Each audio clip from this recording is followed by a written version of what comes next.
Hello friends, LGR study में आप सभी का स्वागत है। साथियों, आज हम लोग हिस्ट्री में बहुत ही ज़्यादा महत्वपूर्ण टॉपिक पढ़ने वाले हैं जिसका नाम है वैदिक काल। वैदिक काल काफ़ी महत्वपूर्ण आपके एग्जाम के लिए इसीलिए है क्योंकि यहाँ से बहुत सारे क्वेश्चंस जो है प्रत्येक साल आपके एग्जाम में जो है पूछा जाता है। तो आज हम लोग वैदिक काल के बारे में वो सब कुछ पढ़ेंगे जो आपके एग्जाम की दृष्टि से काफ़ी ही ज़्यादा महत्वपूर्ण है। वैसे वैदिक काल के बारे में अगर बात करें तो दोस्तों, आपको वेद के बारे में ज़रूर कुछ ना कुछ ज्ञान होगा और वेद के बारे में आप लोग ज़रूर कुछ सुने होंगे, और ज़्यादा नहीं तो आप इतना तो ज़रूर सुने होंगे कि वेद 4 होते हैं। वेद कितने होते हैं? 4 होते हैं।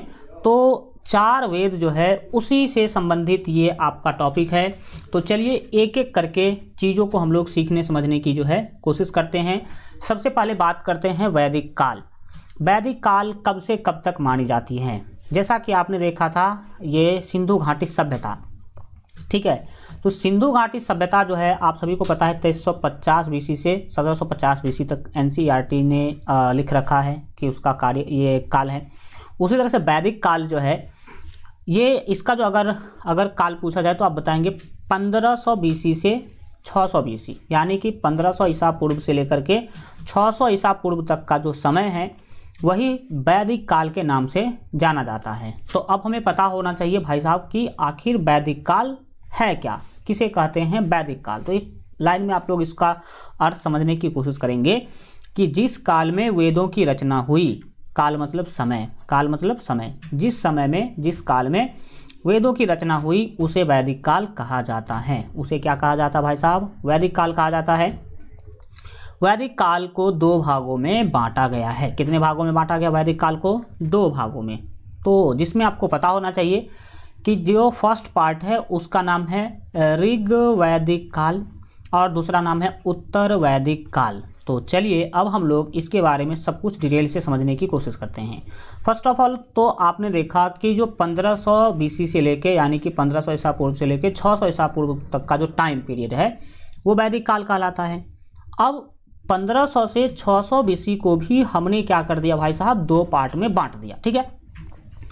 एक तो हो गया 1500 से लेकर के 1000 बीसी, यानी कि 1500 ईसा पूर्व से 1000 ईसा पूर्व। इस टाइम को कहा गया ऋग वैदिक काल। इस टाइम को क्या कहा गया? ऋग वैदिक काल। और 1000 के बाद, यानी कि 1000 ईसा पूर्व से 600 ईसा पूर्व के जो टाइम हुए उसको कहा गया उत्तर वैदिक काल। यानी कि वैदिक काल आपके हो गए 2 प्रकार के, 2 भागों में बट गए, ऋग वैदिक काल और उत्तर वैदिक काल। तो चलिए अब हम लोग जानते हैं कि ऋग वैदिक काल क्या है और उत्तर वैदिक काल क्या है। तो सबसे पहले आपने देख लिया, यहाँ पर टॉपिक आ ही चुका है ऋग वैदिक काल, जिसका टाइम पीरियड 1500 बीसी से 1000 बीसी है। ओके, तो आइए पूरा एक एक चीज़ें डिस्कशन करके पढ़ेंगे, अंदर तक खोद के पढ़ेंगे, ताकि आप अगर कभी भी इतिहास ना पढ़े हो तो भी आपको पूरा इतिहास समझ में आए। इस तरह से पढ़ेंगे। तो चलिए शुरू करते हैं, आगे बढ़ते हैं और हम लोग जो ऋग वैदिक काल है इसको समझते हैं कि आखिर ऋग वैदिक काल किसे कहते हैं। तो जैसा आपने शुरू में ही देख लिया कि जिस समय में वेदों की रचना हुई उसे वैदिक काल कहा गया।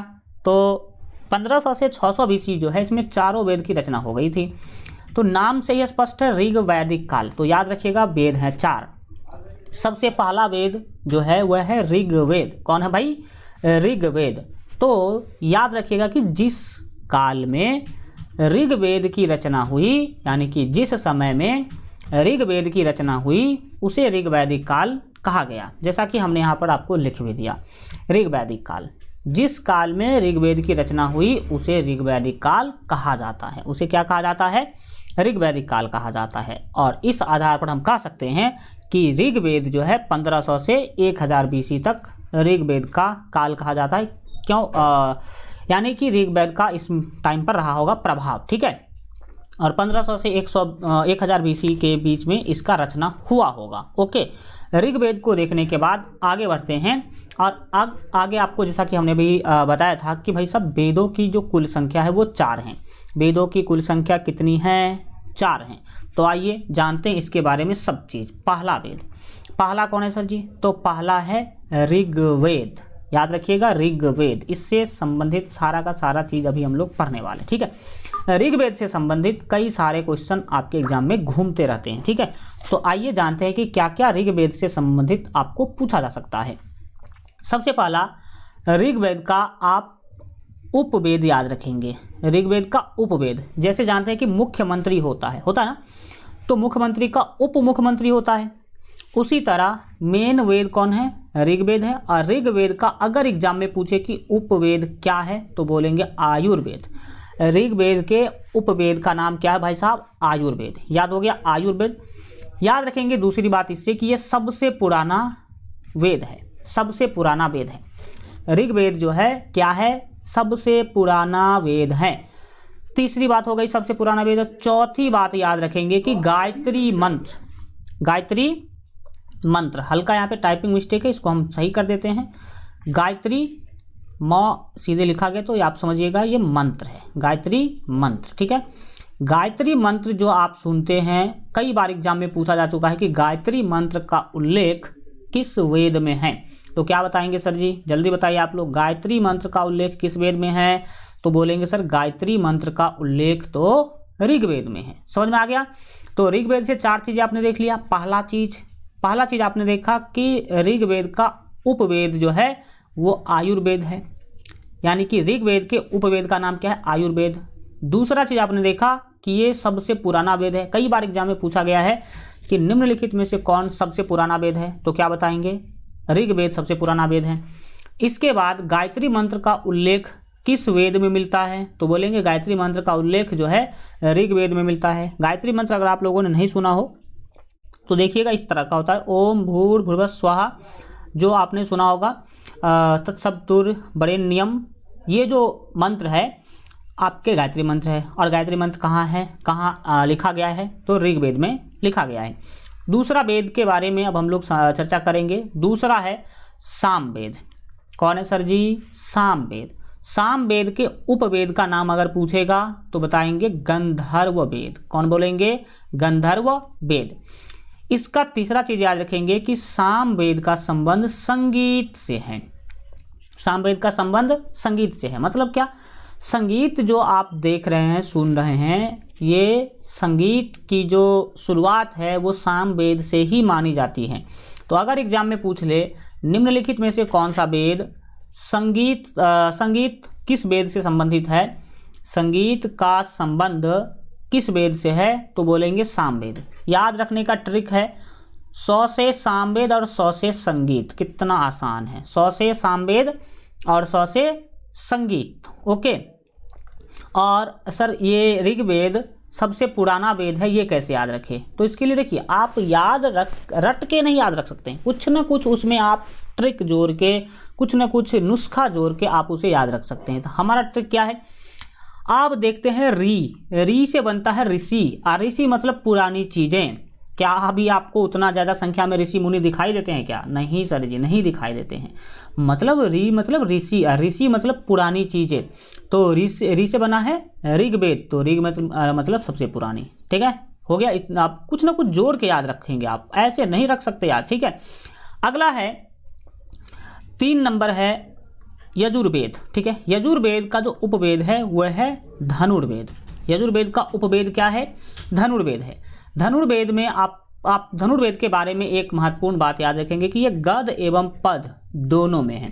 तो क्वेश्चन यहाँ से पूछेगा निम्नलिखित में से कौन सा वेद गद एवं पद दोनों में उपलब्ध हैं।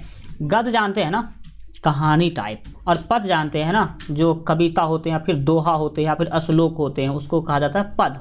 ठीक है, तो ये कहानी में भी उपलब्ध है, और आप इसको कह लो कि पद यानी कि आपके दोहा या अश्लोक, इसमें भी उपलब्ध है। तो ये आप याद रखने की कोशिश करेंगे। बाकी वेद जो है, ये जो 2 वेद है, ये केवल और केवल पद में है, यानी कि अश्लोक के रूप में है। लेकिन जो यजुर्वेद है ये कहानी के रूप में भी है। तो आप इसको पढ़ के आसानी से क्या कर सकते हैं, समझ सकते हैं। अगला चीज, चौथा वेद है अथर्ववेद। अथर्ववेद, इसका जो उपवेद है इसका नाम है शिल्पवेद। उपवेद का नाम क्या सर जी? शिल्पवेद। और ये सबसे नया है, सबसे नया। और मतलब अभी मतलब एकदम अभी तत्काल का। ठीक है, तो मतलब नया। तो सबसे नया वेद कौन है? अथर्ववेद है। दूसरी बात याद रखेंगे, तंत्र मंत्र जादू टोना, ये सब ने आपने तो सुन ही रखा होगा कि जादू टोना होता है, तंत्र मंत्र होता है, भूत भगाने की सिस्टम होती है। तो इस सब का जो उल्लेख है वो कहाँ किया गया है, वो अथर्ववेद में किया गया है। तो पूछेगा और पूछा गया क्वेश्चन है कि तंत्र मंत्र या जादू टोना का संबंध किस वेद से है, तो क्या बताएंगे, अथर्ववेद से हैं। समझ में आ गया। वेद के बारे में आपको, हमें आशा है कि आपको कुछ न कुछ जानकारी अब तक जो है मिल चुकी होगी।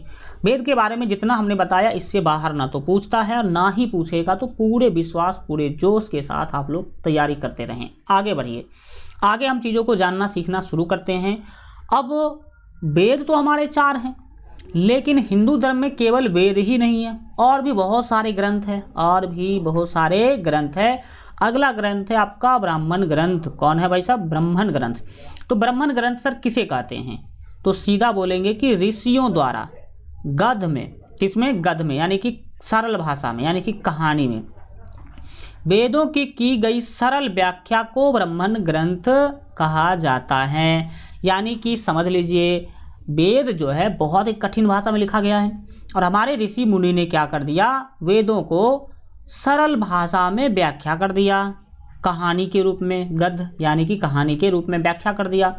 तो वो जो बुक लिखा गया उसी को हम ब्राह्मण ग्रंथ कहते हैं। क्या कहते हैं, ब्राह्मण ग्रंथ कहते हैं। तो आपको अगर यहाँ से क्वेश्चन पूछे तो आराम से बता सकते हैं, पूछा जाएगा कि वेदों की सरल व्याख्या में की गई सरल भाषा में की गई व्याख्या को क्या कहते हैं, तो बोलेंगे ब्राह्मण ग्रंथ कहते हैं। अगला चीज जो आपके सामने है वो ये है कि आरण्यक। आरण्यक एक इस प्रकार का किताब होता है जिसका पठन पाठन यानी कि जो उसका अध्ययन है वो जंगल में किया जाता है। ये किस तरह का ये ग्रंथ होता है, आरण्यक कौन सा ग्रंथ होता है, इसका पठन पाठन वन में किया जाता है, यानी कि जंगल में किया जाता है। कहाँ किया जाता है, तो यहाँ से क्वेश्चन पूछा गया था। क्या क्वेश्चन पूछा गया था, पूछा गया था निम्नलिखित में से कौन ऐसा ग्रंथ है जिसका पठन पाठन वन में किया जाता है, तो क्या बोलेंगे, अरण्यक। क्या बताएंगे सर जी, अरण्यक। एक एक पॉइंट आपका, एक एक क्वेश्चन है, या तो आगे के सालों में पूछेगा या पूछा जा चुका है। दूसरी बात है कि एक भी पॉइंट मैं छोड़ूंगा नहीं। हम कोशिश करेंगे कि कंसेप्ट वाले में आपका पूरा कंप्लीट करवा दिया जाए, लेकिन अगर कुछ भी पॉइंट छूट गया तो जब हम क्वेश्चन करेंगे, क्वेश्चन का भी प्रैक्टिस यहाँ पर आपको मेरे द्वारा करवाया जाएगा, तो जब क्वेश्चन हम करेंगे तो वहाँ पर आपको जो भी टॉपिक छूट गए होंगे वहाँ पर कवर कर लिया जाएगा क्वेश्चन के माध्यम से। तो ये चीज़ें आप याद रखें और कभी भी ये ना सोचें कि छूटेगा कोई भी सब्जेक्ट और कोई भी टॉपिक। अगला उपनिषद क्या है भाई, उपनिषद। उपनिषद क्या है, तो उपनिषद जो है हिंदू धर्म के महत्वपूर्ण श्रुति धर्म ग्रंथ है। ये वैदिक वाग्मय के अभिन्न भाग है, यानी कि ये भी वेद से ही संबंधित है, उसी का क्या है, भाग है उपनिषद। आप याद रखने की कोशिश करें। नेक्स्ट चीज़ें याद है कि वेदांता। वेदांता क्या है भाई साहब, ये वेदों की व्याख्या करते हैं, इनकी संख्या 6 है। तो बोलेंगे जो वेदों की व्याख्या करता है उसे क्या कहते हैं, तो वेदांता कहते हैं। वेदांता की संख्या कितनी है, तो वेदांता की संख्या बोलेंगे 6 है। कौन कौन भाई साहब, शिक्षा, छंद, ज्योति, व्याकरण, इसके बाद निरुक्त और कल्प, ये 6 चीज़ वेदांता कहलाता है। और इसके हेल्प से हम क्या करते हैं, वेदों की व्याख्या करते हैं। ओके, अभी जो आप सोचिएगा कि मार्केट से ऋग्वेद ले आएंगे और उसको घर पे बैठ के पढ़ लेंगे, असंभव, असंभव। क्यों, क्योंकि वो बहुत ही ज़्यादा क्लिष्ट भाषा में लिखा गया है, श्लोक के रूप में लिखा गया है। तो आप वेद डायरेक्ट नहीं पढ़ सकते हैं, ठीक है, और हाँ पढ़ सकते हैं लेकिन समझ में आएगा तब। तो उस तरह का संस्कृत आपको पता होना चाहिए, तब जाकर के आप क्या कर सकते हैं, पढ़ सकते हैं कि वेदों की रचना जो है मुख्य रूप से संस्कृत में किया गया है। तो ये आपने देखा वेदांता क्या होता है। आगे बढ़िए और आगे की चीज़ों को समझेंगे। ये जो आपके वेद हैं, आपने समझ लिया होगा कि वेद क्या है। अभी तक हम लोगों ने वेद से संबंधित ही चीज़ें देखा है कि आखिर वेद क्या है या फिर ग्रंथ क्या है। आगे बहुत सारे चीज़ देखने वाले हैं। अब दूसरी बात है सर, वेद वेद वेद तो हम लोग कर लिए, लेकिन वेद को लिखा किसने, किसने वेद की रचना करी, इसके बारे में तो कुछ बताइए। तो आइए अब हम जानते हैं कि आखिर वेद की रचना किसने किया। तो याद रखिएगा, जब हम हड़प्पा ख़त्म कर रहे थे तो उस टाइम पर हम आपको बताए थे कि अलग अलग इतिहासकारों का अलग अलग मंतव्य है हड़प्पा के पतन का, ठीक है, अलग अलग कहना। हड़प्पा का जो पतन हुआ इसके प्रति अलग अलग सोच है। कुछ लोगों ने कहा कि उर्वरता घट गई होगी, जिसके कारण वहाँ पर खेती बंद हो गया होगा, सभी लोग मर गए होंगे। दूसरी चीज़ें कई लोगों ने बोला कि बाढ़ आ गई होगी। और तीसरी चीज़ें थी आर्यों का आक्रमण। आपको अगर याद हो तो आप समझ सकते हैं, अभी हमने बताया था कि हड़प्पा के पतन का तीसरा कारण क्या था, आर्यों का आक्रमण। तो ये आर्य कौन हैं, ये आर्य कौन हैं? तो हम वहाँ पर केवल और केवल 2-3 शब्द आर्य के बारे में हम आपको बताए थे। क्या बताए थे? कि आर्य विदेशी थे, जैसे कि अकबर विदेशी थे, मतलब मुग़ल तो पूरा विदेशी थे, मतलब मुग़ल को लाने वाले बाबर हैं। तो बाबर जो आए थे तो विदेशी थे। अंग्रेज़ क्या थे, आक्रमण किए थे भारत पर, तो ये भी सभी विदेशी थे। उसी तरह से आर्य भी विदेशी थे, आर्य भी क्या थे, विदेशी थे। तो अब जानते हैं कि आर्य क्या है, कहाँ से आया, कैसे आया। तो ऐसा माना जाता है कि भारत में आर्यों का जो आगमन है ना भाई साहब, वो 1500 ईसा पूर्व से कुछ पहले हुआ था, यानी कि 1500 BC से कुछ पहले हुआ था। ठीक है, कुछ पहले मतलब जानते हैं ना, अभी इसका कोई ये ठोस इतिहास नहीं है, तो आप ऐसे ही याद रखेंगे जैसे इसमें बताया गया कि कुछ पहले, तो आप कुछ पहले ही याद रखेंगे, एक्यूरेट डेट किसी को ना पता है। ठीक है, तो भारत में आर्यों का जो आगमन है कब माना जाता है, वो माना जाता है 1500 ईसा पूर्व से कुछ पहले। दूसरा चीज़ याद रखिएगा कि आर्य जो शब्द है ना, एक इसका अर्थ होता है सर्वश्रेष्ठ। आर्य का अर्थ क्या होता है, सर्वश्रेष्ठ। और अगर देखा जाए अच्छा तरीका से, तो हमने आपको हड़प्पा के पतन के टाइम पर बताया था कि हम लोग जो अभी ये शहर गांव में बस के रहते हैं अच्छे महलों में, वो आर्य हैं। हम लोग क्या हैं, आर्य हैं। और भारत के मूल निवासी किस प्रजाति के थे, तो द्रविड़ प्रजाति के थे, जैसा कि आपने पहले ही देख चुका है द्रविड़ के बारे में। ठीक है, तो द्रविड़ कौन थे, हड़प्पा के जो मूल निवासी थे, हड़प्पा में जो पहले से रहते थे वो थे द्रविड़। और ऐसा माना जाता है कि आर्य लोगों ने, ये आर्य विदेशी है, आर्य प्रजाति कह लो या फिर आर्य समुदाय कह लो, आर्य समुदाय ने द्रविड़ पर यानी कि हड़प्पा के लोगों पर आक्रमण किया। आक्रमण करने के बाद बहुत सारे लोगों को मार दिया। मार देने के बाद कुछ लोग जो है जान बचा के भाग गए जंगल, और जंगल में रहने लगे। और ये आर्य लोग भारत में रहने लगे। कहाँ पर रहने लगे, भारत के मूल निवास स्थान पर रहने लगे।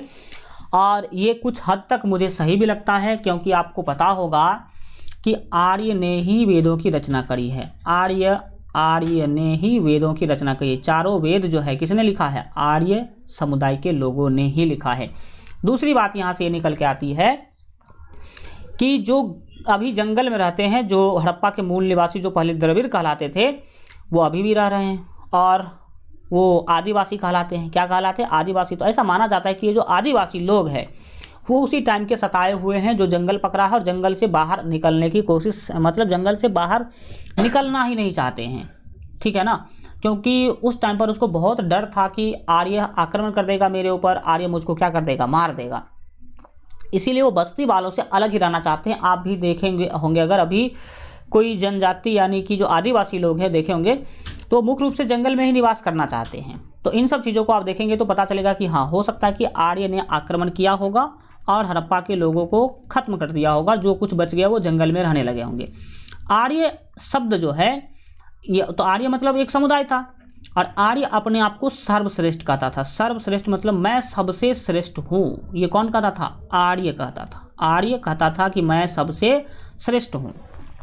और याद रखिएगा, इस दुनिया में श्रेष्ठ वही होता है जिसकी जीत होती है। सही बात है कि नहीं, वो युद्ध में जीत हो, या फिर एग्ज़ाम में जीत हो, या फिर आपके करियर में जीत हो, या फिर कहीं भी किसी भी क्षेत्र में, तो हम कह सकते भाई आर्य ने जीता था, तो सर्वश्रेष्ठ उस टाइम पर माने जा सकते थे।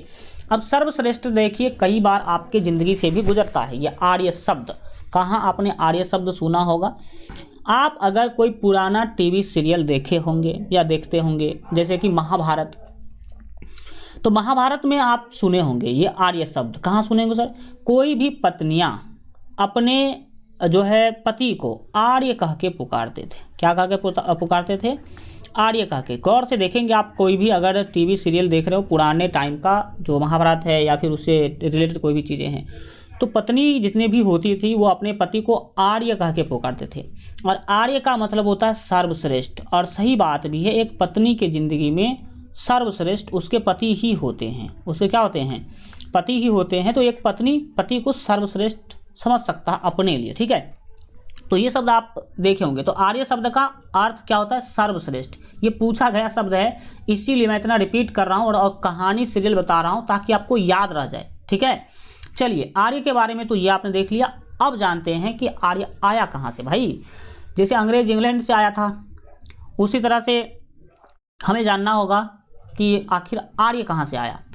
तो आर्य कहाँ से आया ये किसी बुक में तो लिख के रखा नहीं है, तो कैसे जानेंगे कि आर्य कहाँ से आया, ठीक है। आर्य कहाँ से आया कैसे जानेंगे, इसके बारे में अलग अलग विद्वानों का अलग अलग मत है। तो हम जानने जा रहे हैं आर्यों के मूल स्थान के संदर्भ में विभिन्न मत, यानी कि आर्य आया कहाँ से। तो कुछ लोग कहते हैं कि एशिया से आया। कहाँ से आया भाई, मध्य एशिया। ये कौन कहते हैं, मैक्स मूलर। मैक्स मूलर कहते हैं कि आर्य मध्य एशिया से आया होगा, ठीक है। आगे बाल गंगाधर तिलक कहते हैं कि यह आर्कटिक प्रदेश से आए थे। आर्य कहाँ से आए थे, आर्कटिक प्रदेश से आए थे। अगले एक और मंतव्य है दयानंद सरस्वती जी का, ये कहते हैं कि तिब्बत से आया था आर्य। कहाँ से आया था, तिब्बत से आया था। तो देख सकते हैं कि आर्य कहाँ के मूल निवासी हैं, कहाँ से आए थे, इसके बारे में अलग अलग विद्वानों ने अलग अलग अपना मंतव्य दिया है। तो आर्य के बारे में आपने समझा इतना चीज़ की क्या है, आर्य कहाँ से आया था, नहीं आया था। दूसरी बात याद रखिएगा, ऐसा माना जाता है कि आर्य जो है वो ग्रामीण थे। क्या थे भाई, ग्रामीण थे। ग्रामीण का मतलब क्या, गांव में रहने वाले लोग। कहाँ, गांव में रहने वाले लोग, शहर में रहने वाले लोग नहीं थे भाई, गांव में रहने वाले लोग थे। कौन, आर्य। आर्य ग्रामीण थे, यानी कि गांव में रहने वाले लोग थे। और जैसा कि आपको पता होगा कि हड़प्पा के जो लोग हैं वो तो शहरी थे भाई, शहरी बाबू थे वो लोग, यानी कि शहर में निवास करने वाले लोग थे। हड़प्पा जो सिंधु घाटी सभ्यता कैसी सभ्यता थी, नगरीय सभ्यता थी। सिंधु घाटी सभ्यता नगरीय सभ्यता थी, ठीक है। लेकिन आर्य लोग जहाँ से आए थे तो आर्य लोग नगरीय नहीं थे, ये ग्रामीण लोग थे, यानी कि गांव में रहने वाले लोग थे, ठीक है। और गांव में रहने वाले लोगों का दो तीन चीज़ खासियत होता है, ठीक है।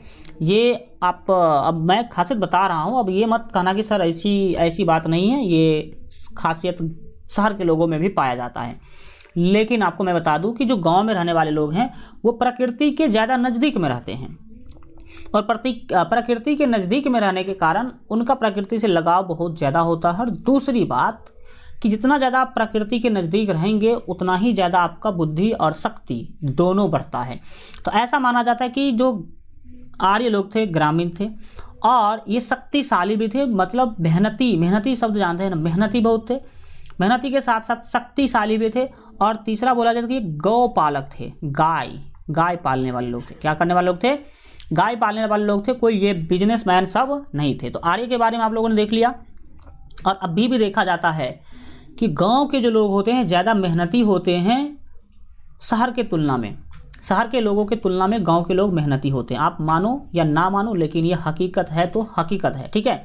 अभी भी आप ज़्यादातर देखते होंगे सुविधा नहीं है गांव में भाई साहब, नहीं तो अगर गांव में सुविधा हो जाए ना, शहर वालों बच्चों की तरह जो है उनको सुविधा मिल जाए, इंटरनेट का उनको क्लासें मिले एकदम रेगुलर, उनको अगर अच्छा कोचिंग मिले तो भाई समझ लो शहर वालों की बैंड बज जाएगी। एक भी बच्चे कुछ नहीं कर पाओगे, सब गांव वाले बच्चे ले जाएंगे सबके सब पद, ठीक है। ऐसा देखा जाता है। और गांव वाले मेहनती होते हैं, इसका कारण एक ही है, क्योंकि गांव वाले बहुत सताए गए होते हैं, उसके पास सुविधा नाम का कुछ होता नहीं है। ज़िंदगी चलाने के वो लोग बहुत ही त्रस्त होते हैं, तो इसीलिए वो क्या करते हैं, मेहनत करते हैं। आइए बढ़ते हैं भाई, मैं भी एक गांव का ही लड़का हूं तो मुझे पता है बहुत सारा चीज़ के बारे में। इसके बाद आगे बढ़ते हैं और आर्य के बारे में जानते हैं। भारत के जिस प्रदेश में आर्य लोग पहल आबाद हुए उसे सप्त सिंधु का प्रदेश कहा गया। क्या कहा गया, सप्त सिंधु या सप्त सैंधव भी कहीं कहीं पर आपको लिखा हुआ दिख जाएगा। तो सप्त सिंधु लिखा दिखे या सप्त सैंधव लिखा दिखे, बात समझ में आ जाएगा ना यार। चलो ठीक है, तो पूछा जाएगा कि सप्त सिंधु क्या है या सप्त सैंधव क्या है, तो बोलेंगे भारत के जिस प्रदेश में आर्य लोग पहल आबाद हुए उन्हें उसे सप्त सैंधव कहा जाता है, सप्त सैंधव का प्रदेश कहा जाता है। अगला चीज आप आर्य से संबंधित है, याद रखेंगे। ऋग्वेद में इंद्र को पुरंदर कहा गया है। पुरंदर क्या कहा गया है भाई? पुरंदर। तो सर पुरंदर का अर्थ क्या होता है? पुरंदर का अर्थ होता है दुर्गों को तोड़ने वाला। किसको तोड़ने वाला? दुर्गों को तोड़ने वाला। दुर्ग जानते हैं ना? दुर्ग नहीं जानते हैं? दुर्ग समझिए क्या है? दुर्ग मीन्स होता है किला। दुर्ग मीन्स क्या होता है? किला। जैसे कोई राजभवन है और राजभवन के चारों तरफ जो बड़ा सा बाउंड्री होता है ना, उसको कहते हैं दुर्ग। क्या कहते हैं? दुर्ग। जैसे अगर आपने रामायण देखा हो तो देखा होगा, या फिर कोई भी जो राजभवन होते हैं उसके चारों साइड बहुत ही बड़ा सा बाउंड्री होता है, इसे दुर्ग कहते हैं। और दुर्ग को तोड़ना बहुत ही ज़्यादा मुश्किल होता है, और अगर कोई विदेशी या फिर कोई बाहरी लोगों ने दुर्ग को तोड़ दिया तो समझ लो जीत गया, उस किला को जीत लिया। और इंद्र को पुरंदर कहा गया है, और पुरंदर का अर्थ होता है दुर्ग को तोड़ने वाला। यानी देखो देखो देखो, इंद्र की चर्चा हो गई, मतलब भगवान सब आने लगे भाई। हड़प्पा में कोई भगवान नहीं थे, किसी भी भगवान की चर्चा नहीं है हड़प्पा में। वहाँ के लोग योनि, लिंग, वृक्ष, प्रकृति इस सब की पूजा करते थे। लेकिन अब भगवान आने लगे, मतलब जैसे ही वेद का जो प्रकाशन हुआ तो वेद में बहुत सारे चीज़ आपको देखने को मिलेंगे। तो ऋग्वेद में इंद्र को क्या कहा गया है? पुरंदर कहा गया है। याद रखेंगे। अगला चीज़ अब आप समझना सीखना शुरू कीजिए। अगला महत्वपूर्ण चीज़ ये है कि भारत नाम का उल्लेख पहली बार ऋग्वेद में आया है। अब क्या है सर भरत क्या है बताइए? तो सर याद रखेंगे आप कि भरत नाम का एक राजा था भारत में भरत नाम का एक राजा थे जो बहुत ही शक्तिशाली और बहुत ही मेहनती, बहुत ही प्रतापी राजा थे।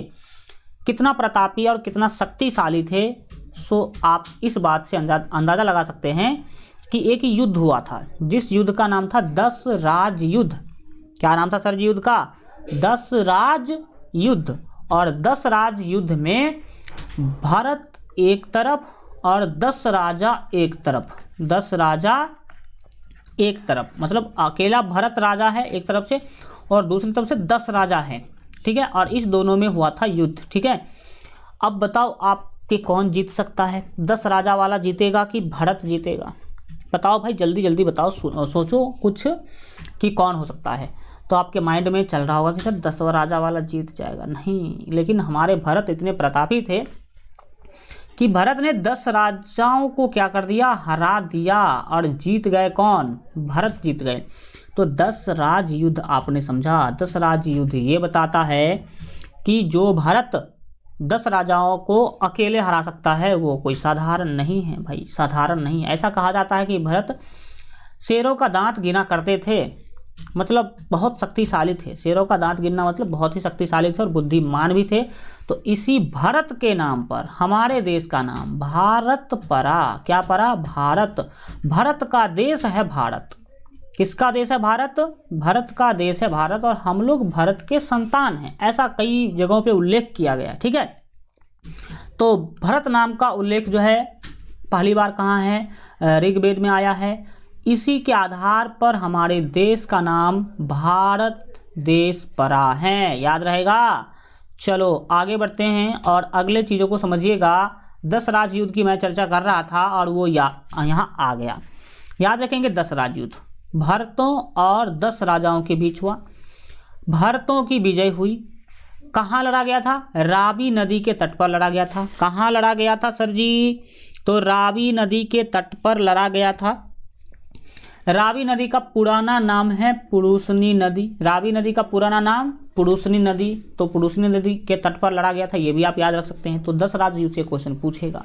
क्या पूछेगा कि 10 राज युद्ध कहाँ लड़ा गया था? तो रावी नदी के तट पर या पुरुषनी नदी के तट पर, क्योंकि रावी नदी का ही पुराना नाम है पुरुषनी नदी। और रावी नदी क्या है मैं नहीं बताऊंगा, क्योंकि हड़प्पा के टाइम पर मैं बता के आया था झेलम, चेनाब, ब्यास और रावी, ये 4 नदियां, और 5वां मुख्य नदी थी सिंधु। इस सब का चर्चा करके आए हैं। तो आप फर्स्ट क्लास में अगर नहीं देखे तो पूरा ध्यान से देखिए, ठीक है। तो 10 राज युद्ध आपने समझ लिया क्या होता है, मतलब क्या है 10 राज युद्ध। आगे बढ़िए। आगे आपका चीज़ है जो पहले मैं आपको बता चुका है कि आर्य लोग पशुपालक थे। वेरी वेरी इंपॉर्टेंट, पूछा जा सकता है कि आर्य क्या थे, बिजनेसमैन थे या पशुपालक थे, 2 ऑप्शन कुछ और बनेगा वो। तो आर्य लोग क्या थे, पशुपालक थे। ऋग वैदिक काल में अधिकांश लड़ाइयाँ गायों के लिए होती थी। ऋग्वेद के टाइम पर जो अधिक लड़ाई होती थी, लड़ाई यानी कि युद्ध जो हुआ करती थी, गाय के लिए होती थी। किसके लिए होती थी भाई साहब, गाय के लिए होती थी। ठीक है, गाय के लिए होती थी। ऋग युग में युद्ध के लिए गविष्टि, ऋग युग मतलब ऋग्वैदिक काल, ऋग्वैदिक काल में युद्ध के लिए गविष्टि शब्द का इस्तेमाल होता था। किस शब्द का, युद्ध के लिए गविष्टि शब्द का इस्तेमाल होता था, जिसका अर्थ होता है गायों की खोज। गविष्टि का मतलब क्या होता है, गविष्टि का मतलब होता है गायों की खोज। और उस टाइम पर अगर युद्ध होता था तो कहा जाता था कि गविष्टि हो रहा है। क्या हो रहा है, गविष्टि हो रहा है। गविष्टि का मतलब गायों की खोज हो रही भाई साहब, क्योंकि युद्ध लड़ा ही जाता था गाय के लिए, क्योंकि अधिक लड़ाइयाँ जो है गाय के लिए ही लड़ते थे लोग पहले। ठीक है, अभी भी लड़ाई क्यों होती, धन संपत्ति के लिए, कि ये मेरा है या ये उसका है। देखो चाइना को, देखो पाकिस्तान को, हमारा ज़मीन लेके बैठा हुआ है, युद्ध करता रहता बार बार कि मेरा ज़मीन है, मेरा ज़मीन है। तो युद्ध कभी भी धन संपत्ति के लिए ही होता है। तो युद्ध, और उस टाइम पर धन संपत्ति में सबसे महत्वपूर्ण गाय ही थी, क्योंकि आर्य लोग थे पशुपालक, और पशुपालक के लिए सबसे बड़ा धन पशु होता है। और उस टाइम पर सबसे महत्वपूर्ण पशु गाय थी। क्या थी भाई, गाय थी। तो आपने देख लिया कि युद्ध के लिए हम लोग गविष्टि शब्द का यूज करते थे, जिसका अर्थ होता है गायों की खोज। पूछा गया क्वेश्चन है कि गविष्टि का अर्थ क्या होता है, तो आप बताएंगे गविष्टि का अर्थ गायों की खोज होती है। अगला चीज याद रखेंगे कि ऋग वैदिक काल में 2 प्रमुख पुरोहित थे। पहला तो विश्वामित्र थे, और पहला तो वशिष्ठ मुनि का नाम सुना होगा, गुरु वशिष्ठ, और दूसरा थे विश्वामित्र। दूसरा कौन थे, विश्वामित्र। तो पूछा जाएगा कि ऋग वैदिक काल में 2 प्रमुख पुरोहित, पुरोहित जानते हैं ना, कौन थे, तो पुरोहित बोलेंगे विश्वामित्र थे और दूसरा थे वशिष्ठ थे। याद रह जाएगा।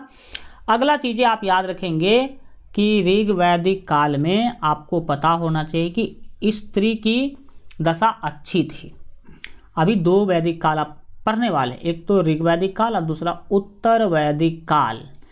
तो याद रखिएगा, ऋग वैदिक काल जो है बहुत ही अच्छा काल माना जाता है, और उत्तर वैदिक काल बहुत ही खराब काल माना जाता है, बहुत ही भ्रष्ट काल माना जाता है। क्यों, क्योंकि ऋग वैदिक काल में स्त्री की दशा अच्छी थी। लेकिन उसी तरफ अगर देखा जाए, अभी तो हम लोग पढ़े नहीं हैं उत्तर वैदिक काल, लेकिन जब उत्तर वैदिक काल पढ़ाएंगे तो आपको सारा हकीकत पता चलेगा। लेकिन अभी ही चर्चा कर लेते हैं ताकि आपका कन्फ्यूजन आगे न बना रहे। ऋग वैदिक काल में स्त्रियों की दशा अच्छी थी, लेकिन उत्तर वैदिक काल में स्त्रियों की दशा अच्छी नहीं थी। ये हम एग्जाम्पल देकर के आपको समझा सकते हैं। रामायण आपने सुना होगा, ठीक है ना। ठीक है, रामायण जो है वो ऋग वैदिक काल में रामायण की घटना हुई है। लेकिन अगर बात किया जाए महाभारत, कौन चीज़, महाभारत, ठीक है, तो महाभारत जो है वो उत्तर वैदिक काल में महाभारत की घटना हुई है। और रामायण और महाभारत बताता है कि ऋग वैदिक काल कितना अच्छा था और उत्तर वैदिक काल कितना ख़त्म था, खराब था। देखिए, अगर स्त्री की बात करी जाए तो आप देख सकते हैं कि रामायण कब हुई, ऋग वैदिक काल में रामायण की घटना हुई है।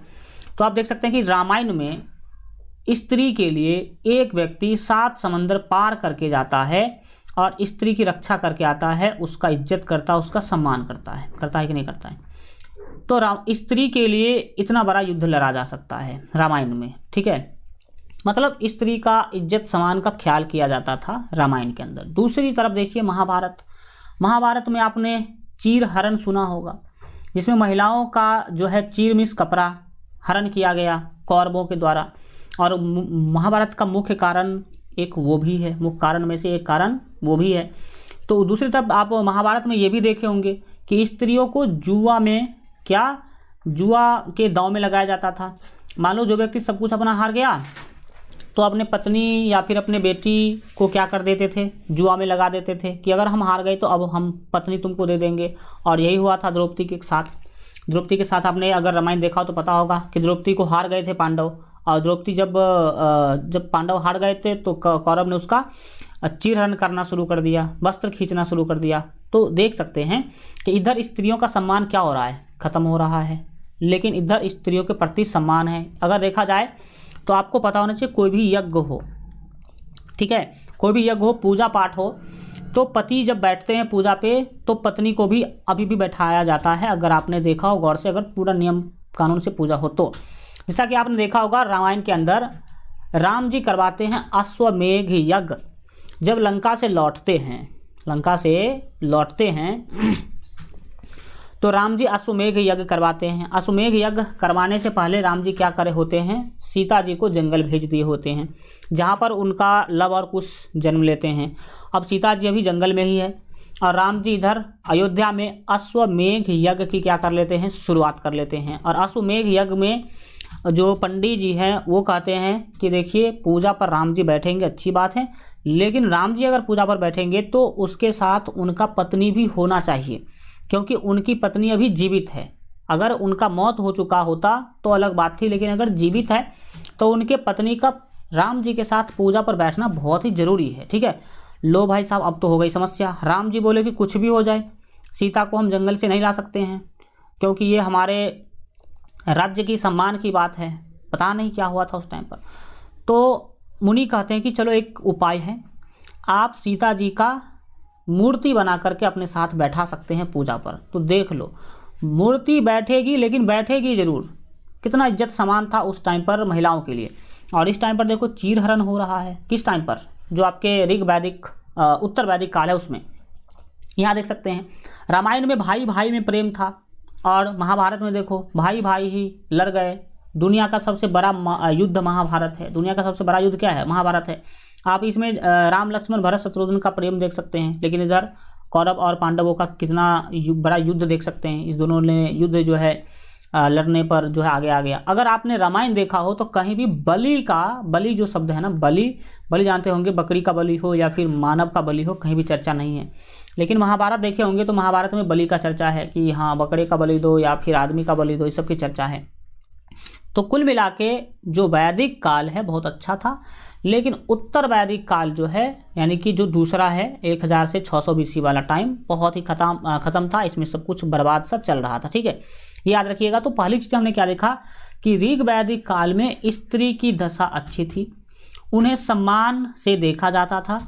स्त्री जो है सभा समिति में भाग लेती थी, सभा में भी भाग ले सकती थी स्त्री। वे पतियों के साथ यज्ञ में भी सम्मिलित होती थी। समझ सकते हैं कितना इज्जत सम्मान दिया जाता था महिलाओं को उस टाइम पर, और अभी भी ये चलता है, कई संस्कारी परिवार में देखने को मिलता है। अगला, ऋग्वेद का सबसे प्रमुख देवता पूछा जाता है कई बार। सबसे प्रमुख देवता इंद्र। ऋग्वेद का सबसे प्रमुख देवता कौन, इंद्र। इसको देवराज भी कहते हैं क्योंकि देवताओं के राजा हैं, ठीक है। और ये आर्य के देवता थे। इंद्र किसके देवता, जो आर्य है ना, और हम लोग जो है ना पढ़ रहे हैं और हम पढ़ा रहे हैं, हम भी तो आर्य ही हैं। अगर हड़प्पा के अनुसार देखें तो, हड़प्पा सभ्यता के अनुसार देखें तो हम लोग भी तो विदेशी ही हैं, आर्य ही हैं। मूल निवासी कौन है भाई, जो जंगल में है, जो आदिवासी हैं, जनजाति है, वो मूल निवासी है भारत का, ऐसा आप समझ सकते हैं, ठीक है। आगे समझने की कोशिश करेंगे, अगले पॉइंट को देखेंगे। तो आइए आगे बढ़ते हैं और अगला चीज़ जो देखते हैं, आर्य के दार्शनिक विचारधारा।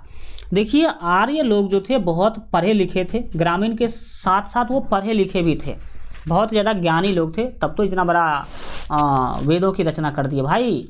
और ज़्यादा पढ़ने लिखने में आगे ग्रामीण लोगों को ही देखा जाता है, शहर के लोग इक्का दुक्का कहीं निकल गए तो निकल गए। तो आर्यों के दार्शनिक विचारधारा क्या थी वो समझिए। सबसे पहले सांख्य होना चाहिए। सांख्य की जो विचारधारा वो कपिल ने दिया है। न्याय का जो बात है वो गौतम ने दिया है, याद रखने की कोशिश करेंगे।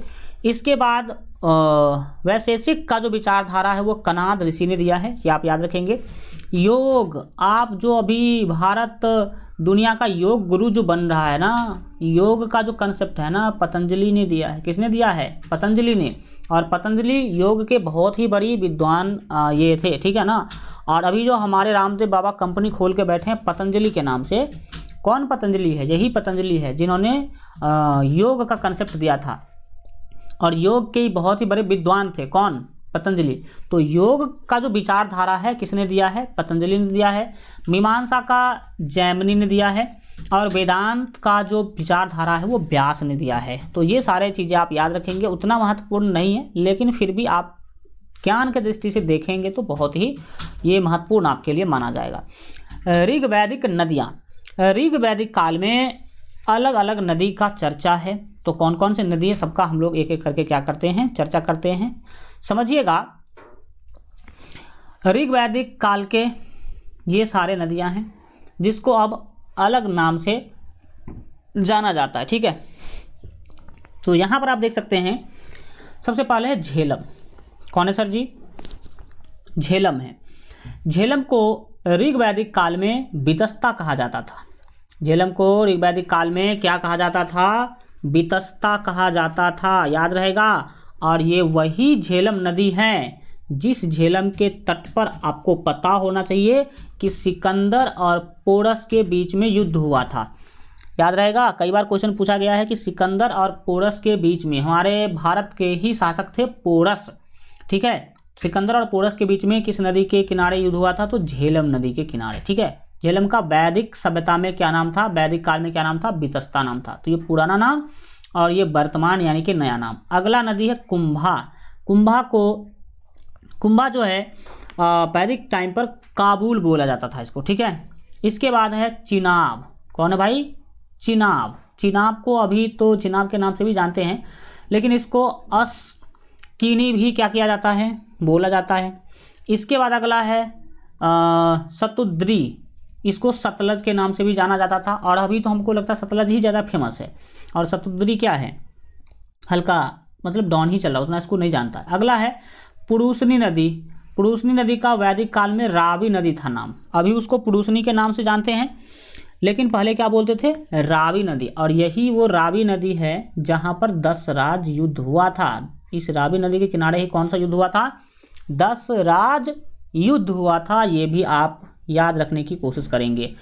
10 राज युद्ध जान ही गए, भारत और 10 राजाओं जिसको कुरु के नाम से जाना जाता था उसके बीच जो है युद्ध हुआ था। अगला बिपाशा नदी। ये बिपाशा बसु वाला, हिरोनी वाला नहीं है। बिपाशा नदी है जो ऋग वैदिक काल में व्यास नदी थी, इसको अभी बिपाशा के नाम से जाना जाता है, लेकिन फिर भी अभी फेमस कौन चल रही है? व्यास नदी ही फेमस चल रही है, ये आप याद रखेंगे। अगला जो आपके सामने है वो है गंडक, जिसको सदा नीरा कहते हैं। क्या कहते हैं? गंडक है जिसको सदा नीरा कहते हैं। और व्यास नदी से संबंधित एक बहुत वेरी इंपॉर्टेंट चीज़ याद रखिएगा कि यही वो व्यास नदी है जिस नदी को पार करने से सिकंदर की सेना ने इनकार कर दिया था। व्यास नदी को पार करके ही सिकंदर भारत आते, ठीक है, लेकिन सिकंदर की सेना ने कहा कि हम इतनी बड़ा सेना लेकर के इस नदी को पार नहीं कर सकते, मतलब हम नहीं जा सकते आगे भारत। ठीक है, और सिकंदर की जब सेना ने मना कर दिया तो सिकंदर व्यास नदी के उस साइड से ही घूर के चले गए, भारत आए ही नहीं, ऐसा माना जाता है। ठीक है, तो ये आप याद रखने की कोशिश करेंगे। वैसे तो सिकंदर के बारे में अलग अलग इतिहासकार और अलग अलग बुक पढ़ेंगे तो अलग अलग ज्ञान मिलेगा। हम कहते हैं NCERT पढ़िए, आपको पता होना चाहिए। कुछ इतिहासकार ये भी कहते हैं कि सिकंदर भारत आया था और सिकंदर को ये चंद्रगुप्त मौर्य ने मार दिया था, ऐसा कहा जाता है। लेकिन हकीकत क्या है? हकीकत है कि सिकंदर की सेना ने व्यास नदी को पार करने से मना कर दिया था और सिकंदर लौट के चले गए थे। सिकंदर नहीं जानते हैं, वही सिकंदर विश्व विजेता सिकंदर, इसको सिकंदर महान के नाम से भी जाना जाता है। ठीक है, जो बहुत ही कम उम्र में पूरा दुनिया को जीतने के लिए निकल दिए थे। ठीक है ना, ये सब चीज़ें याद रखिए। सदा नीरा को आपने देख लिया, अब आगे बढ़ जाइए और आगे चीज़ों को समझते हैं। वैदिक नाम समझते हैं। वैदिक काल में कुछ महत्वपूर्ण नाम चर्चा में था और उसको अब क्या करते हैं हम लोग समझते हैं। तो वैदिक नाम में आप याद रखेंगे कि सोना को उस वैदिक सभ्यता में यानी कि वेदों में हिरण्य कहा गया है। क्या कहा गया है? सोना को हिरण्य। लोहा को क्या कहा गया है? श्याम कहा गया है, या कृष्ण अयस्क कहा गया है। अयस्क नहीं, अयस्क होना चाहिए, या फिर अयस्क भी आप याद रख सकते हैं। तीसरा, तांबा को अयस कहा गया, सीधा क्या कहा गया, अयस कहा गया है। ठीक है, अयस्मृत धातु समझ लो ना। अब अगला चीज हम लोगों ने ऋग वैदिक काल कर लिया कंप्लीट। अब ये अगला उससे कुछ महत्वपूर्ण चीज़ें हैं जो जानिएगा। ऋग वेद होना चाहिए। ऋग वेद में महत्वपूर्ण शब्दों का उल्लेख, ये कई बार पूछा जाता है। आपको लगेगा कि सर क्या पढ़ा रहे हैं, ये मज़ा नहीं आ रहा है, लेकिन ये पूछा जाता है, ये हकीकत है इसका। तो ऋग वेद में महत्वपूर्ण शब्दों का उल्लेख किया गया। कौन कौन से शब्द है समझने की कोशिश करेंगे। पूछा जाएगा कि ऋग वेद में इंद्र शब्द का उल्लेख कितनी बार, तो 250 बार किया गया, यानी कि 250 बार ऋग वेद के अंदर इंद्र शब्द लिखा हुआ है। यमुना हमारी जो नदी है वो कितनी बार, 3 बार ऋग्वेद में इसकी चर्चा है। ओम जानते होंगे आप लोग, तो ओम कितनी बार, ओम है भाई साहब 1080, सबसे ज़्यादा ओम लिखा गया समझ लो। ठीक है, इसके बाद गौ, गौ जो शब्द गौमिस गाय, गौमिस गाय 176 बार। ठीक है, इसके बाद गंगा, वैश्य, शूद्र और समुद्र, ये 1 बार। कितनी बार, 1 बार। इस सब का चर्चा कितनी बार करी गई है, 1 बार करी गई है। और अग्नि शब्द की चर्चा कितनी बार, तो 200 बार। अग्नि शब्द कितना बार, 200 बार। अग्नि मीन्स आग, अग्नि मीन्स आग। ये सब चीज़ आप याद रखें। आगे बढ़िए और अगले चीज़ों को समझने की कोशिश कीजिए। एक एक पॉइंट, एक एक क्वेश्चन बनेगा सर जी। ठीक है, पुरुषार्थ क्या है, पुरुषार्थ क्या है, पुरुषार्थ जो है, पुरुषार्थ किसको प्राप्त होता है, किस व्यक्ति को पुरुषार्थ की प्राप्ति हो सकती है, तो जो धर्म पर चलेगा, जो अर्थ से संबंधित कामें करेगा, मतलब अर्थहीन काम नहीं कोई करेगा, काम से जो मुक्ति रहेगा। काम का मतलब क्या है, पुरुषार्थ अगर आप पाना चाहते हैं तो ये 4 गुण आप में होना चाहिए। ये 4 चीज़ें अगर प्राप्त करते हैं तो आप पुरुषार्थ कहलाएंगे। काम मतलब जानते हैं गलत भावना, जो सेक्सुअल एक्टिविटी होता है उसके प्रति आप क्या रहे, सचेत रहे। इसके बाद जो है मोक्ष मिल जाएगी। अगर आप ये 3 काम करते हैं तो ऐसा माना जाता है कि आपको मोक्ष मिल जाएगा। और मोक्ष जो मिल गया तो आप के बारे में कहा गया कि ये फलने व्यक्ति को पुरुषार्थ की प्राप्ति हुई थी। ठीक है, अगला आश्रम व्यवस्था। वेद में आश्रम व्यवस्था का चर्चा है।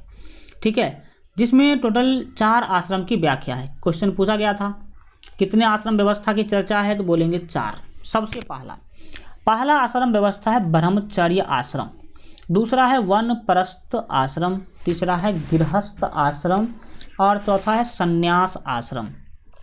इसके बारे में जो मेन चीज़ें हैं मैं आपको बताने की कोशिश करता हूँ। ब्रह्मचर्य आश्रम का क्या मतलब है, ब्रह्मचर्य आश्रम का क्या मतलब है। बच्चा सबसे पहले जन्म लेता है, जन्म लेने के बाद जब वो पढ़ने के लायक हो जाता है तो उसको ब्रह्मचर्य धारण करवाया जाता है कि आज से तुम ब्रह्मचारी हो गए। क्या हो गए, ब्रह्मचारी। अगर आपने रामायण देखा हो तो आपको पता चला होगा, उसमें देखने को मिला होगा। देखिए सीरियल हमें बहुत चीज़ सिखाता है और बहुत चीज़ अच्छा तरीका से सिखाता है। जितना आप क्लास में नहीं सीख पाएंगे ना, सीरियल देख के उतना सीख पाएंगे। और हम बहुत सारे सीरियल देख के बैठे हो इतिहास के कारण, ताकि इतिहास का कुछ वहाँ पर मिले। तो ब्रह्मचर्य आश्रम क्या है, आपने देखा होगा जी, जब राम लक्ष्मण जी चारों भाई बड़े हो गए थे तो उनको गुरु जी के पास जंगल भेजा गया था पढ़ने के लिए, या फिर सीधा समझ लो गुरु आश्रम भेजा गया था। तो गुरु आश्रम भेजने से पहले उसका मुंडन करवाया गया था। क्या करवाया गया था, मुंडन करवाने के बाद उनको ब्रह्मचर्य धारण करवाया गया, यानी कि उनको ब्रह्मचारी बना दिया गया, बाबाजी बना दिया गया। सीधा समझ लो एकदम पीला पीला वस्त्र पहना दिया गया, टिक्की रखवा दिया गया और खाना भोजन सोच बोला गया भाई सब कुछ तुम्हारा ब्रह्मचारी वाला होगा। तो इस क्रियाक्रम को कहते हैं ब्रह्मचर्य आश्रम। ठीक है, ब्रह्मचर्य के बाद वो कहाँ जाते हैं, वानप्रस्थ आश्रम, यानी कि वन चले जाते हैं पढ़ने के लिए। तीसरा काम क्या होता है, गृहस्थ आश्रम, वन से पढ़ के आते हैं घर। जैसे कि राम जी सब भी लौटे थे, वो गुरु के आश्रम से पढ़ के घर लौटे थे कि नहीं। गृहस्थ आश्रम, अब पढ़ के आते हैं तो शादी विवाह होता है, बच्चे होते हैं, अपना ज़िंदगी काटते हैं। और जब बुढ़ापा हो जाता है तो वो ले लेते हैं संन्यास। अब वो क्या करते हैं, राजपाट छोड़ देते हैं अपने बेटे पोतों पर, कहते हैं कि तुम लोग चलाओ और मैं चला वन की ओर। फिर कहाँ चला, मैं वन की ओर चला और वन में जाकर के एक अच्छा सा कुटिया बना लेते हैं। कुटिया में भगवान की भक्ति करते हैं, जो कि आज के लोग तो कोई नहीं करते हैं। सोचते जब तक जिंदा है तब तक कुछ कमा लिया जाए। ठीक है, और यही होता है। लेकिन उस टाइम के लोग पूरे ज़िंदगी नहीं कमाते थे, एक टाइम के बाद बुढ़ापा में वो संन्यास ले लेते थे घर से, परिवार से, और जंगल की ओर चले जाते थे, वन में, और वहाँ पर भगवान की भक्ति करते थे और ज्ञान का भी अर्जन करते थे, और ताकि हमें मोक्ष मिल सके इस सब चीज़ों के लिए। ठीक है, तो आश्रम व्यवस्था को आपने समझ लिया। आश्रम व्यवस्था के बाद आगे कुछ महत्वपूर्ण पॉइंट है, समझते हैं। वैदिक सभ्यता मूलतः ग्रामीण सभ्यता थी, एकदम हमेशा याद रखें, हमने आपको पहले भी इसका चर्चा करके बताया है। ये नगरीय सभ्यता नहीं थी, लेकिन हड़प्पा सभ्यता नगरीय सभ्यता थी, लेकिन वैदिक सभ्यता एकदम ग्रामीण थी, गांव था भाई, गांव। भाई हमें पता नहीं ये लोग जो आर्य लोग आए तो शहर को उजाड़ करके गांव कैसे बसा लिए होंगे, पता नहीं। अगला चीज़ याद रखेंगे कि ऋग वैदिक काल में सामाजिक भेदभाव 9 के बराबर था। देखो ऋग्वेद का कितना महत्वपूर्ण पॉइंट आ गया। ऋग वैदिक काल में कोई भी सामाजिक भेदभाव नहीं था, मतलब जैसे अभी छोटा जाति बड़ा जाति होता है ना, उत्तर वैदिक काल में बहुत ही छोटा जाति बड़ा जाति का भेदभाव था, छुआछूत था, लेकिन ऋग वैदिक काल में कोई छुआछूत या फिर सामाजिक भेदभाव नहीं था। ठीक है, अगला चीज़ याद रखेंगे कि ऋग वैदिक काल में लोग अपनी मर्जी के अनुसार कर्म करते थे। कर्म मतलब काम। ऋग वैदिक काल बहुत अच्छा था क्योंकि इसमें बहुत सारा गुण था, सामाजिक भेदभाव नहीं था, स्त्रियों का सम्मान होता था, भाई भाई में प्रेम था। आप सभी जानते होंगे इस सब चीज़ों को, रामायण में देखा होगा आपने। और ऋग वैदिक काल में लोग अपनी मर्जी के अनुसार कर्म करते थे, यानी कि अपने मर्जी के अनुसार काम करते थे, अर्थात काम को चुनने में वर्ण अथवा जाति का कोई योगदान नहीं होता था। जैसे सर जी, जैसे अभी के टाइम पर देखिए कि अगर कोई पूजा करवाएगा तो वो पंडित ही होना चाहिए, ब्राह्मण ही होना चाहिए, मतलब पंडित जी तो केवल ब्राह्मण ही बन सकते हैं, ऐसा अभी सोच है कि नहीं। लेकिन उस टाइम पर ऐसा कोई सोच नहीं था।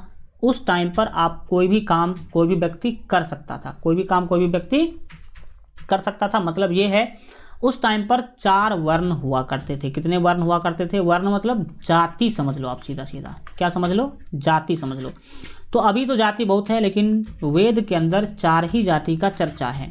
पहला ब्राह्मण, दूसरा आपको पता होना चाहिए कि क्षत्रिय, अभी आगे हम आपको पूरा डिटेल में बताएंगे इसीलिए हम पूरा नहीं लिख रहे हैं। तीसरा आपको पता होना चाहिए कि वैश्य, और चौथा शूद्र। ब्राह्मण थे पहला, जिनका काम था पूजा पाठ करना। दूसरा थे क्षत्रिय, क्षत्रिय का काम था राज्य चलाना, राजा उजा ज़्यादा देखते होंगे क्षत्रिय होते थे, ये युद्ध में आगे होते थे। तीसरा थे वैश्य, वैश्य मतलब बिजनेसमैन, ये व्यापार करते थे। और चौथा होते थे शूद्र। शूद्र के बारे में बोला जाता था कि शूद्र इस तीनों का सेवा करने के लिए बना है। शूद्र जो है इस तीनों का सेवा करने के लिए बना है। मतलब ये शूद्र जो आते हैं ना, मतलब अभी के समझ लो कि समझ गए होंगे आप लोग, तो ऐसा वो लोग सोचते थे। तो 4 वर्ण का व्यवस्था था। आगे हम वर्ण व्यवस्था पूरा अच्छा से पढ़ाएंगे, इसलिए पूरा चर्चा नहीं किए। तो ऋग्वेद के टाइम पर ऐसा था। अभी तो देखिए कौन पूजा करवा सकता है, तो ब्राह्मण, ब्राह्मण का बेटा होगा वही ब्राह्मण कहलाएगा और वही पूजा करवा सकता है। लेकिन ऋग्वैदिक काल में ऐसा कोई नहीं था। अगर कोई क्षत्रिय है, उसको ब्राह्मण बनने की इच्छा है, यानी कि उसको पूजा पाठ में मन लगता है, तो वो पूजा पाठ कर सकता है। अगर उसको वैश्य वाला काम करना है तो वैश्य वाला काम कर सकता है, यानी कि बिजनेस कर सकता है। या फिर अगर शूद्र वाला काम है, उसको सेवा करने में मज़ा आता है, तो कोई नहीं रोकेगा, वो अपने मन से सेवा करेगा, जिसका मन उसका सेवा जो है कर सकता है। ये थी व्यवस्था कब? तो ऋग्वैदिक काल में। लेकिन उत्तर वैदिक काल में जो वर्ण है ना, वर्ण यानी कि जाति, कर्म पर आधारित ना होकर के जन्म पर आधारित हो गया। कर्म पर आधारित ना होकर के जन्म पर आधारित हो गया। मतलब उसका आगे हम समझाएंगे, वो आगे टॉपिक चीज़ें उसमें चर्चा करनी है। अगला चीज़ें हैं आपका उत्तर वैदिक काल। तो उत्तर वैदिक काल आज हम नहीं पढ़ते हैं क्योंकि बहुत लंबा क्लास हो जाएगा। तो वैदिक काल 2 पार्ट में बटा था, ऋग्वैदिक काल और उत्तर वैदिक काल। तो ऋग्वैदिक काल हम लोगों ने देखा आज। उत्तर वैदिक काल कल चर्चा करेंगे, मतलब अगले क्लास में इसका चर्चा होगा। तो आप लोग इतना ज़रूर याद रखिएगा, इसका PDF आपको तो मिल ही जाएगा। और आप लोग इसी तरह से मन लगा के पढ़िए, क्योंकि अगर आपके लिए इतना, अगर कोई संस्था, कोई टीचर अगर LGR स्टडी मेहनत कर रही है, तो आप लोग भी अपने लिए मेहनत ज़रूर कीजिए। और जितने भी चीज़ें आज पढ़ाई हुई इसका PDF आपको मिल जाएगा, वहाँ से आप लोग ज़रूर जो है डाउनलोड जो है कर लीजिएगा PDF, और उसको पढ़िएगा। एक बात है, क्वेश्चन जब करवाया जाएगा तो क्वेश्चन भी आप करेंगे। दूसरी बात है कि एक भी चीज़ छूटेगा नहीं, जो अगर यहाँ पर मिस हो गया पॉइंट, अगर कुछ नहीं बता पाए तो उसको क्वेश्चन में ले लेंगे और क्वेश्चन के साथ आपको समझा देंगे उसको। Okay, thank you so much, मिलते हैं हम लोग फिर अगले क्लास में। Good bye.